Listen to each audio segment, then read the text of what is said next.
यहाँ पर उपस्थित सभी साथियों का बहुत बहुत धन्यवाद और आभार प्रकट करना चाहता हूँ। ये जोश और उत्साह बता रहा है इस बार, ये आपका जोश बता रहा है कि कल के वोट के बाद कल जो मतदान हुआ है, ये जो कल मतदान हुआ है उसके बाद का हमें जोश नजर आ रहा है। ये जितने लोग मैदान में खड़े हैं आज, इन सबको महसूस हो गया है कि इस बार परिवर्तन के लिए जो वोट पड़ा है, बदलाव के लिए जो वोट पड़ा है, और बिहार की जनता ने पहले भी रथ बीजेपी का रोका था और इस बार भी बीजेपी का रथ रोक दिया है। ये तो बिहार के लोगों ने पहले भी रथ रोका था और इस बार भी रथ रोक दिया है। और इस बार तो लग रहा है कि डॉक्टर गुलाम शाहिद साहब जो आपके प्रत्याशी हैं, ये रिकॉर्ड मतों से जीत करके जा रहे हैं, रिकॉर्ड मतों से।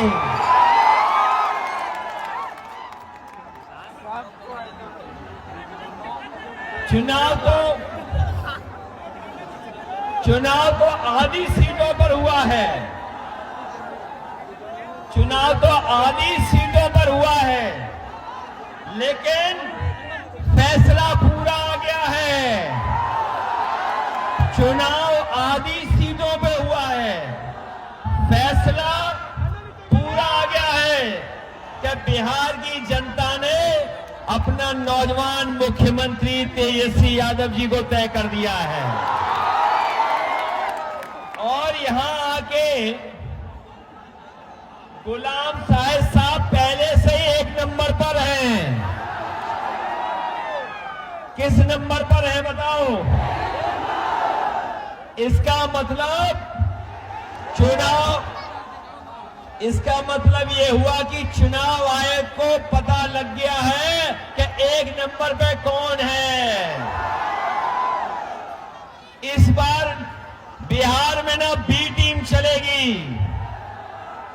न सी टीम चलेगी। सी टीम समझ गए क्या है? सी टीम चुनाव आयोग।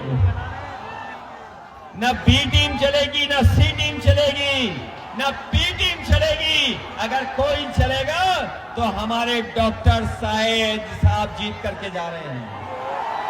इसलिए जिताओ। ये जो चुनाव होने जा रहा है, ये नौकरी बनाम भाजपा चुनाव है। एक तरफ तेजस्वी नौकरी देने वाले और भाजपा नौकरी छीनने वाली। अभी दिल्ली से एक गुरुजी आए थे आपके जिले में, दिल्ली से आए होंगे एक गुरुजी। वो आजकल बहुत लंबे लंबे भाषण दे रहे हैं। वो भाषण नहीं है, उनके बड़े बड़े जुमले हैं, वो जुमले। और पूरा उनका भाषण सुना मैंने, लेकिन उन्होंने न नौकरी की बात की, न महंगाई की बात की।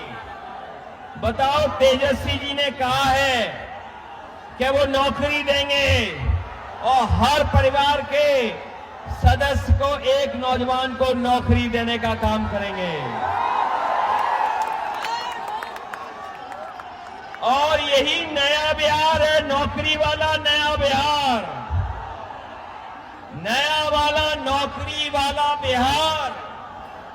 और जानते हो, जब तेजस्वी जी नौकरी देने लगे तो इन्होंने तेजस्वी जी की सरकार गिरवा दी थी। और इसलिए कारण जानते हो क्यों गिरवाई थी सरकार? इसलिए गिरवाई थी कि जो तेजस्वी नौकरी दे रहे हैं, पूरा देश जान गया है कि बिहार में नौकरी मिलने लगी है। रोजगार के अवसर मिलने लगे हैं। इसलिए बीजेपी से कोई सवाल न करे कि बीजेपी वालों आप बताओ कि आपने कितनी नौकरी दी है। इसीलिए साजिश करके तेजस्वी की सरकार गिराई थी। लेकिन इस बार नौजवानों ने तय कर लिया है कि अपने उम्र के हिसाब से नया युवा, नई सोच वाला, नया विजन वाला, सकारात्मक सोच वाला, सौहार्द को पसंद करने वाला एक नौजवान मुख्यमंत्री बनाने जा रहे हैं। बताओ महंगाई कहां पहुंच गई? महंगाई कहां है? डीजल पेट्रोल तो है ही महंगा, लेकिन हमारा आपका सबसे पसंद वाला बिस्किट पार्ले जी बताओ कितना छोटा हो गया? बताओ महंगाई बढ़ा दी कि नहीं बढ़ा दी? डीजल पेट्रोल महंगा हुआ है, लेकिन बताओ जो हमारे आपके पसंद का पार्ले जी बिस्किट पैकेट था वो कितना छोटा कर दिया? बताओ इतना छोटा हो गया। और यही नहीं, जो ये कहते थे हम विश्व गुरु बनने जा रहे हैं, विश्व गुरु, हम दुनिया में नंबर 1 हैं, लेकिन अमेरिका भी इनके पाबंदी लगा रहा है, अमेरिका भी इनके खिलाफ खड़ा है। न केवल उद्योग कारोबार बंद करा रहा है, बल्कि हमारे बुनकरों का कारपेट, बुनकरों की साड़ी, हमारा सीधा सीधा कारोबार का नुकसान करने का काम अमेरिका और इनके साथी लोग मिलकर कर रहे हैं। इसलिए सावधान हो इस चुनाव में। ये चुनाव में सावधान हो कि नहीं हो? बोलो अब की बार, अब की बार। और दूसरी बात कहना कि अब की बार बीजेपी बाहर। बताओ अब की बार। और बिहार इस बार बीजेपी की हार लिखने जा रहा है। बिहार लिखेगा बीजेपी की हार। बीजेपी जाएगी, नौकरी आएगी। और बिहार से इस बार भाजपा की विदाई होने जा रही है। आपने तो सुना होगा, यूपी में हम लोगों ने बीजेपी को हराया, और कहां सबसे ज्यादा बुरे हारे? अयोध्या में हार गए। हम लोगों ने इन्हें हराया। बताओ समाजवादियों ने, उत्तर प्रदेश की जनता ने हराया कि नहीं हराया? और अगर अवध में हम लोगों ने हराया तो मगध में हराओगे आप लोग? हराओगे? और नई सरकार तेजस्वी जी की बनवाओगे? जब तेजस्वी मंत्री बनेंगे, मुख्यमंत्री बनेंगे, तो बिहार में नौकरियों की बहार आने जा रही है। और तेजस्वी नई सोच के व्यक्ति हैं, सकारात्मक सोच के हैं। इसलिए हमें भरोसा है कि न केवल बिहार हमारा आगे बढ़ेगा, बल्कि सौहार्द और भाईचारा और एक दूसरे का सम्मान करने वाला बिहार बनने जा रहा है।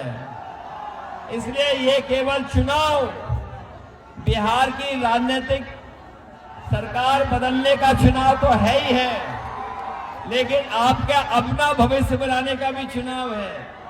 बताओ अपने भविष्य बनाओगे इस बार? और जो लोग 10,000 रुपए दे रहे हैं उनके चक्कर में तो नहीं पड़ोगे? ये उधार वाले पैसे हैं, उधार वाले। और याद करो, आपको 15 लाख देने की बात की थी, अभी तो 10,000 दिए हैं। बताओ इन पर उधार कितने हैं आपके? कितने उधार हैं आपके? और ये मैं तेजस्वी जी से कहूंगा कि जहां बेटियों को साइकिल देना, पढ़ाई के लिए आगे बढ़ने का मौका देना, और साथ में अगर जरूरत पड़े तो नौजवानों को अपना भविष्य बनाने के लिए लैपटॉप भी देने का काम करना है। बताओ लैपटॉप आज की जरूरत है कि नहीं है? क्योंकि आज के नए जमाने में नई सोच का बनना चाहिए। कोई भूलने वाले मुख्यमंत्री को बनाओगे आप, जो भूल जाते हो अभी पटना में शो हुआ, वो शो में ही नहीं थे और अब तो उन्हें भी मालूम पड़ गया है, जो चुनावी दूल्हा भारतीय जनता पार्टी के हैं, अब उन्हें भी पता लग गया है कि उनके गले में कोई माला नहीं डालने वाला है। इसीलिए आपने देखा होगा वे दूसरों की गले में माला डाल रहे हैं। इसलिए आपसे विशेष निवेदन करने आया हूं। मैं देख रहा हूं जितना जोश यहां है उससे ज्यादा हमें दूर खुशी दिखाई दे रही है कि इस बार बिहार में बदलाव होना तय है। इसलिए बिहार में सरकार बदलोगे, जब सरकार बदलेगी तब बिहार बदलेगा और बिहार को कोई बदल सकता है तो नौजवान साथी बदल सकता है। इसलिए आप लोग मिलकर के हमारे डॉक्टर गुलाम शाहिद, बताओ डॉक्टर गुलाम शाहिद को जिताओगे आप लोग?